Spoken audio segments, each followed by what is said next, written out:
கடைசி காலத்துல பார்த்துக்கலாம் சொல்லி அடுத்த வருஷம் வாழான்னு விட்டுறாதீங்க. ஒவ்வொரு வருடமும் கேட்க வேண்டும், ஒவ்வொரு நாளும் மன்னிப்பை கேட்க வேண்டும். அல்லாஹ்வின் மன்னிப்பு விசாலமானது என்று ரசூலுல்லாஹ் இப்படி விவரித்து காட்டுகிறார்கள். ஒரு ஹதீஸை சொல்லி முடிக்கிறேன்.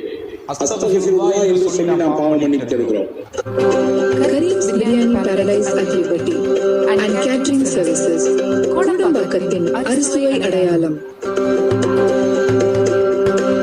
ஒரு சில வார்த்தைகளை மட்டும் கூட்டி சேர்த்துக் கொள்ளுங்கள். அஸ்தக்ஃபிருல்லாஹல் அலியுல் அஸீம் அல்லதீ லா இலாஹ இல்லா ஹுவல் ஹய்யுல் கய்யூம் வ அத்தூபு இலைஹ். இது ஒரு இஸ்திக்ஃபார்.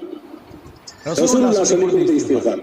இங்கே நம்முடைய பள்ளியிலே நாம் இஃப்தாருடைய சமயத்திலே ஸிக்ர் மஜ்லிஸ் நடத்துகிறோம். அந்த சமயத்தில் இந்த இஸ்திக்ஃபார் சொல்லித் தரப்படும்.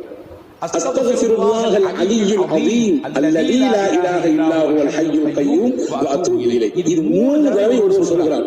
3 தடவை. ரசூலுல்லாஹ் எவ்வளவு பெரிய